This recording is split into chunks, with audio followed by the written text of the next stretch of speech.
Warahmatullahi wabarakatuh. Halo, hai Sobat Genbi. Yuk kita bincang-bincang ilmu bareng di Gen Talks, Genbi Talks. Nah, tapi sebelum itu aku mau memperkenalkan diri dulu nih, karena kata orang kalau nggak kenal maka nggak sayang. Jadi nama aku Putri Nabila Zahra, Sobat Genbi di rumah bisa panggil aku dengan Zahra. Nah, di episode kali ini kita akan membahas topik yang sangat menarik, yakni merawat rupiah dimulai dari kita. Tapi sebelum itu, aku juga mau memperkenalkan gue star aku. Tepatnya udah ada di sebelah aku, ada Mbak Nara Wardani. Dan for your information nih Sobat Genbi, Mbak Nara ini merupakan Ketua Genbi Kodiri Komisariat IAIN Ponorogo tahun 2022. Betul ya Mbak Nara? Iya, betul Zahra. Jadi aku mau sapa dulu nih, selamat pagi Mbak Nara. Oke, selamat pagi Zahra. Ya. Gimana nih Mbak kabarnya pagi hari ini? Oke, alhamdulillah kabarnya pagi hari ini sehat dan juga baik. Zahra sendiri gimana kabarnya? Alhamdulillah baik juga sih Mbak Nara ya.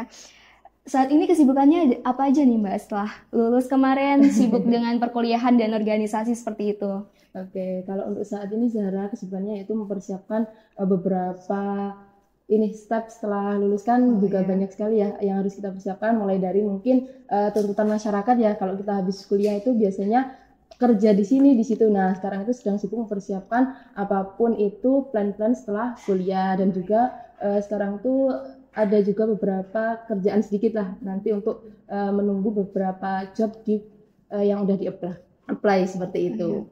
Sebenarnya Mbak, terkait dengan rupiah ini seharusnya sudah umum ya Mbak, tapi banyak nih orang-orang di sekitar kita tuh yang belum mengaplikasikan dengan baik gitu. Bahkan di sekitar saya tuh masih banyak yang menimbun uang ketika emisi baru keluar seperti itu ya Mbak. Oh, ya. Oke. Itu ditimbun karena apa? Karena mungkin biasanya ini Mbak lebih ke koleksi seperti itu Mbak. Ya, padahal pada saat itu masih diberlakukan alat tukar emisi tersebut gitu.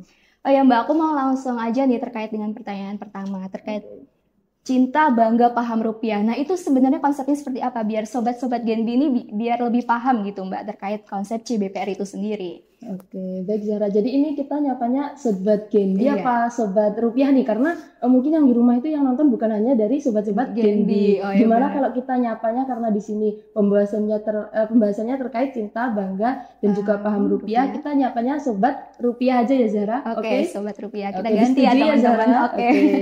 Nah, seperti yang tadi ditanyakan oleh Zahra, bahwasannya gimana sih konsep dari cinta, bangga, dan juga paham rupiah atau yang biasa kita kenal dengan CBPR. Nah, di sini yang pertama itu ada kata cinta. Nah, untuk kata cinta sendiri di sini itu memiliki 3 konsep Zahra. Nah, gimana dari cinta ini seperti mungkin yang Zahra katakan tadi ya, tak kenal maka tak sayang, tak sayang maka tak cinta. Jadi ketika kita memiliki rasa cinta pasti diawali dulu dengan kenal. Nah, gimana kita itu mau cinta terhadap seseorang kalau kita tidak kenal dengan seseorang tersebut. Nah, itu sama halnya kita implementasikan dengan cinta terhadap rupiah, seperti itu Zara. Nah, untuk yang pertama yaitu kita dengan cara mengenal rupiah itu sendiri. Nah, untuk cara mengenal rupiah sendiri seperti mungkin yang udah kita sama-sama tahu ya sobat rupiah. Yang pertama itu mungkin dengan dengan cara 3D. Nah, dari konsep 3D sendiri yang pertama yaitu dengan cara dilihat. Nah, dari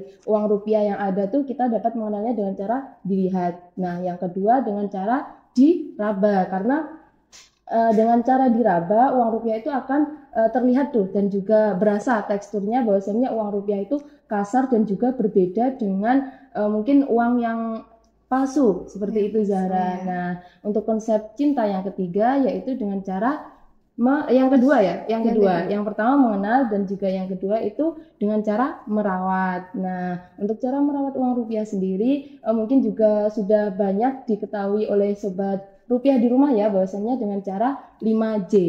Oke, kalau Zahra sendiri udah pernah dengar belum 5J itu apa? Udah dengar sih Mbak, tapi kayaknya ada lupa ya Mbak. Oke, mari kita ini ya. Mari kita flashback lagi kita gitu ya. Ingat bareng-bareng ya. Nanti kalau mungkin aku salah bisa diingetin juga sama Zahra. Oke. Nah, untuk 5J sendiri yang pertama itu yaitu dengan cara jangan dilipat. Nah, kenapa tuh jangan dilipat? Karena dari tekstur uang rupiah sendiri yang bahwasanya uang rupiah itu kebanyakan yang bentuknya itu dari kertas ya. Nah, ketika kertas dilipat itu ketika kita buka kembali itu maka tidak akan bekasnya itu tidak akan hilang. Jadi dari situ mungkin akan menimbulkan kerusakan terhadap fisik uang rupiah itu, Zahra. Nah, yang kedua 5J yang kedua yaitu jangan di stapler. Nah, mungkin kebanyakan ini ya pas kita lebaran seperti itu dari mungkin orang-orang di rumah dari Sobat Rupiah itu juga pernah ini ya di stapler uangnya karena mungkin biar tidak jatuh dari amplop atau gimana. Nah, jadi jangan di stapler itu karena apa? Karena setelah kita stapler uang rupiah itu akan menimbulkan lubang. Nah, lubang tersebut mungkin nanti akan menimbulkan lubang yang lebih besar dan itu akan merusak dari fisik rupiah tersebut. Nah, selanjutnya 5J yang ketiga yaitu jangan diremas karena ketika uang rupiah itu diremas nanti juga akan seperti dilipat itu, Zara. Nanti akan menimbulkan bekas yang nantinya akan merusak dari fisik uang rupiah tersebut. Nah, yang keempat dari 5J yaitu jangan dibasahi karena seperti yang saya sebutkan tadi bahwasanya rupiah sendiri dari awalnya itu dibuat itu dari kapas, jadi seperti kertas itu ya, Zara. Ketika kita basahi uang rupiah tersebut akan basah dan nantinya akan menimbulkan kerusakan terhadap uang rupiah. Di mana fenomena terbaru itu mungkin ini, Zara.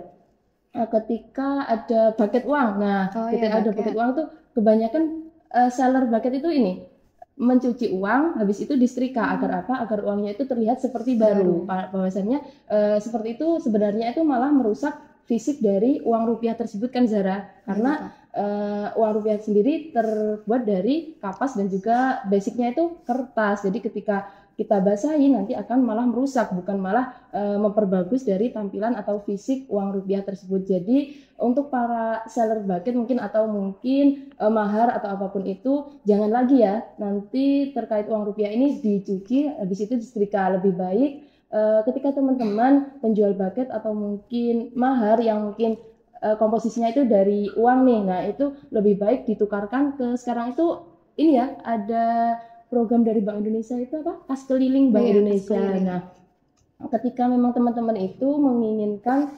menginginkan ada uang baru atau biar uang itu terlihat bagus, lebih baik teman-teman itu menukarkannya di kas keliling Bank Indonesia atau mungkin yang paling mudah itu bisa juga ditukarkan di bank terdekat seperti itu, Zara. Nah, untuk 5J yang terakhir yaitu jangan dicoret. Karena memang uang ini dari kertas, kalau misalkan kita coret itu bekasnya juga akan sulit sekali untuk dihilangkan. Apalagi tuh yang kebanyakan itu ini, Zara, teman-teman itu dicoretin sama nomor WA. Nah, itu betul. Apa ya?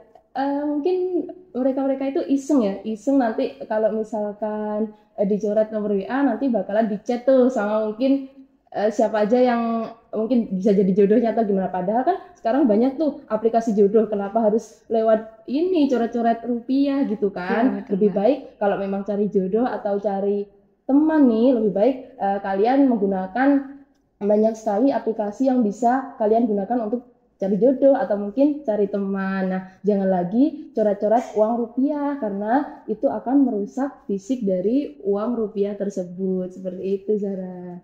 Kalau ini Mbak, kalau yang anak kecil tuh biasanya dicoret pahlawannya seperti itu. Itu kan sering terjadi ya Mbak ya. Iya, benar sekali. Bahwasanya kalau apalagi yang dicoret tuh pahlawannya. Iya, pahlawannya. Itu ini ya kurang menghargai pahlawan ya. Dimana adanya pahlawan di uang rupiah itu untuk menghargai jasa para pahlawan. Apalagi udah pahlawan dicatat di situ malah dicoret-coret. Gimana rasa cinta kita, rasa kita menghargai terhadap pahlawan itu di mana, seperti itu. Oh ya Mbak, itu terkait konsep keseluruhan dari CBPR itu sendiri ya Mbak? Ini dari cinta dulu. Oh, dari cinta dulu. Iya. Oke. Untuk selanjutnya Mbak, kalau konsep dari Bangga Rupiah itu gimana? Soalnya kita tahu itu mata uang kita gitu ya. Harusnya ya memang bangga gitu. Tapi penjelasan lanjutnya gimana tuh Mbak? Biar sobat rupiah lebih paham lagi. Oke. Jadi untuk konsep bangga sendiri kan setelah kita cinta terhadap seseorang pastian kita membanggakan orang tersebut karena mungkin orang tersebut memiliki value yang patut kita banggakan, di mana dari uang rupiah sendiri kita patut membanggakan karena yang pertama uang rupiah itu sebagai alat tukar yang sah di Negara Kesatuan Republik Indonesia, seperti mungkin yang kita ketahui tercantum dalam Undang-Undang Nomor 7 Tahun 2011 seperti itu. Nah, untuk bangga sendiri itu juga ada 3 step Zahra. Ya, yang pertama itu ada dengan cara kita tahu bahwasannya bangga dan juga tahu bahwasannya uang rupiah itu sebagai alat tukar yang sah di NKRI. Nah, yang kedua bahwasannya bangga rupiah itu sebagai simbol kedaulatan bangsa Indonesia. Nah, yang ketiga bangga bahwasannya rupiah itu sebagai alat pemersatu bangsa, di mana di dalam uang rupiah itu tercantum banyak sekali keragaman budaya di seluruh penjuru Indonesia yang itu memang dimaksudkan untuk memperkuat kebinekaan di Indonesia. Seperti itu Zahra. Nah, untuk selanjutnya Mbak terkait dengan konsep paham rupiah itu seperti apa? Oke. Nah, ini yang terakhir konsep paham ya. Iya. Nah, di sini mungkin konsep paham itu juga terdiri dari 3 juga Zahra. 3 juga nih.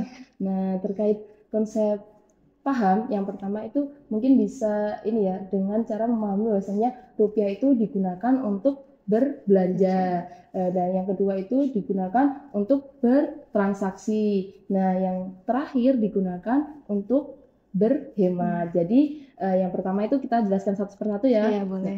Nah, yang pertama itu digunakan untuk berbelanja. Nah, di sini kita jangan hanya juga memaknai bahwasannya kita paham terhadap rupiah itu dengan cara ini berbelanja dan terlalu konsumtif seperti itu Zahra. Nah, kalau aku tanya nih, kalau Zahra sendiri biasanya kalau belanja itu lebih ke kebutuhan atau keinginan biasanya?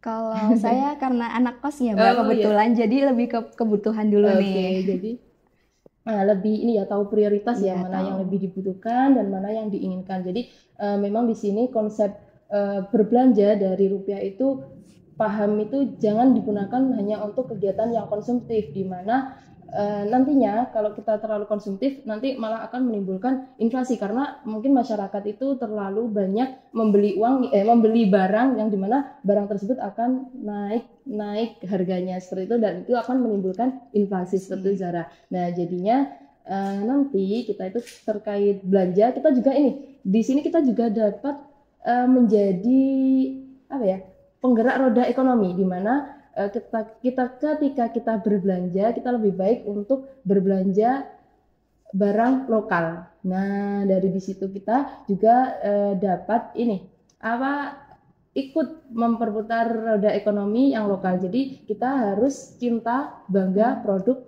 buatan Indonesia seperti itu. Nah, yang kedua itu dengan cara bertransaksi, paham bahwasannya memang uang rupiah ini digunakan untuk bertransaksi. Jadi seperti yang sudah disebutkan di awal bahwasannya rupiah ini sebagai alat yang sah untuk digunakan transaksi di seluruh penjuru Indonesia.